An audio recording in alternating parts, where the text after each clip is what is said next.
Welcome students.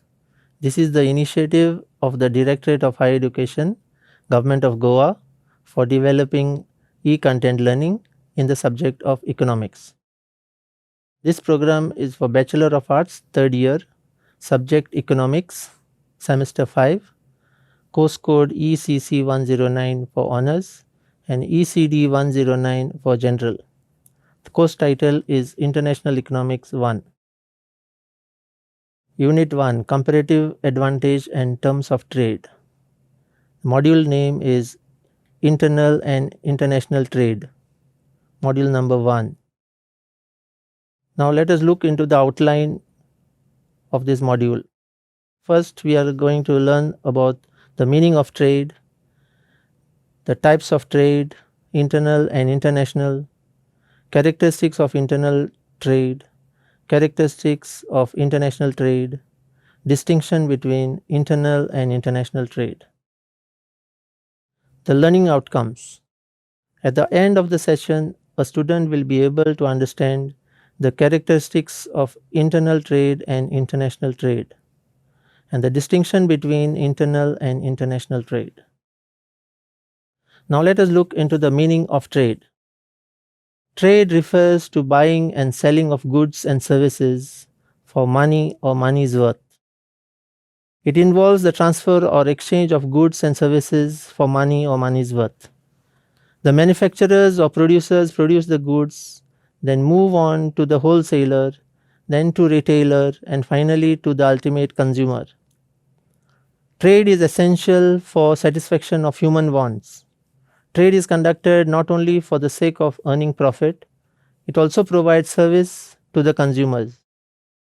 Trade is an important social activity because the society needs uninterrupted supply of goods, forever increasing and ever changing but never ending human wants. Trade has taken birth with the beginning of human life and shall continue as long as human life exists on the earth. It enhances the standard of living of consumers. Thus, we can say that trade is a very important social activity. Now, let us see what are the types of trade. First, we have internal and external trade. Internal trade is also called home trade or domestic trade. External trade also is known as foreign trade or international trade. Now let us look into what the meaning of internal trade is. Internal trade is also known as home trade. It is conducted within the political and geographical boundaries of a country. It can be at a local level, regional level, or national level. Hence, trade carried on among traders of Delhi, Mumbai, etc. is called home trade. International trade. It refers to buying and selling between two or more countries. For instance, if Mr. X, who is a trader from Mumbai, sells his goods to Mr. Y, another trader from New York, then this is an example of foreign trade. Now let us see what are the characteristics of internal trade. Now the first characteristic of internal trade is factors of production. Factors of production in internal trade are mobile. Factor mobility refers to the ability to move factors of production, land, labor or land out of production process into another. Factor mobility may involve the movement of factors between firms within an industry. Mobility may involve the movement of factors across industries within a country. Finally, mobility may involve the movement of factors between countries. The second characteristic is homogeneous market.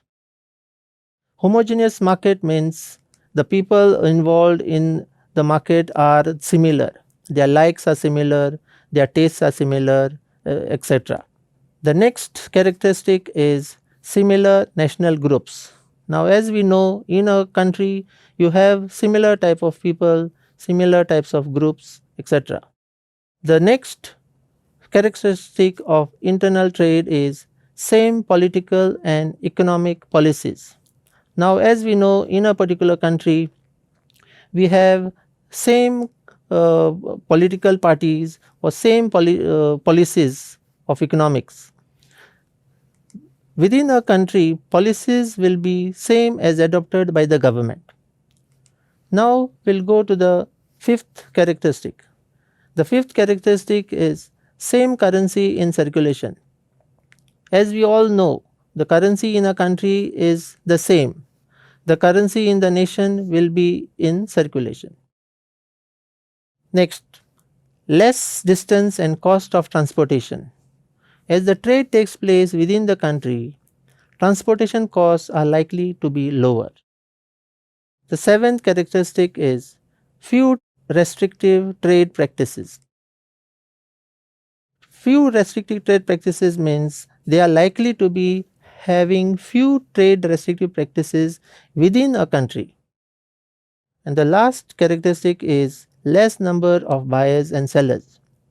Within a country, buyers and sellers are likely to be few in number within a country.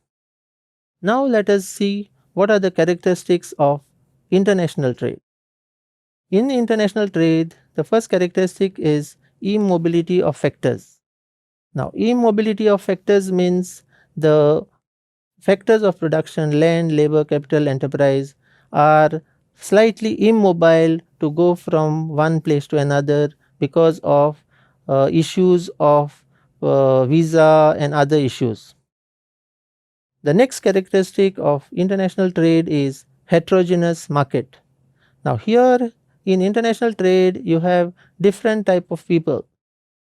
Different type of people means they come to sell different items, different products. So, you have different heterogeneous market. Then you have the next characteristic is different national groups. In international trade, we have different countries taking place. So, when we have different countries taking place, we have different groups also in the country. The next characteristic is different political and economic policies.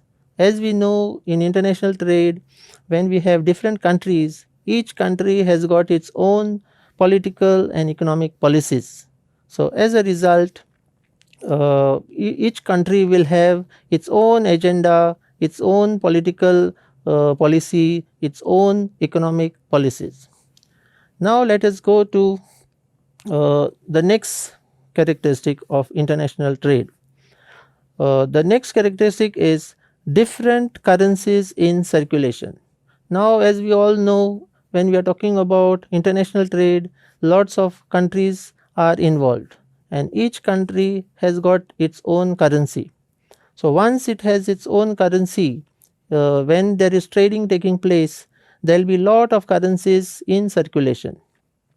So, as a result, there will be lot of uh, trade practices, there will be a lot of rates, there will be lot of exchange currencies, etc. The next characteristic of international trade is more distance and cost of transportation. As we all know, as the distance between countries is more, transportation costs are likely to be higher. The next point is more trade restrictive practices. Trade restrictive practices are likely to be more in international, especially among groups of nations, unions, cartels, etc. And the last characteristic is more number of buyers and sellers. Buyers and sellers are likely to be large in number as the market tends to be large. Now, let us go to the distinction between internal and international trade. The first distinction is factor of production. The standard assumptions in the literature are that factors of production are freely mobile within a country but are immobile between countries. The second point is homogeneous market. Homogeneous market means within a country, in the internal trade, you have same type of people, same type of likes. The third point is similar national groups. Within a country, you have similar national groups. Fourth point is same political and economic policies. Within a country, policies will be same as adopted by the government. The fifth point is same currency in circulation. The currency in the nation will be same of the particular country. The sixth point is less distance and cost of transportation. In internal trade, as the trade takes place within the country, transportation costs are likely to be lower. The seventh point is trade restrictive practices are likely to be fewer in number within a country. And the last distinction is less number of buyers and sellers. Buyers and sellers are likely to be fewer in number within a country. Thank you.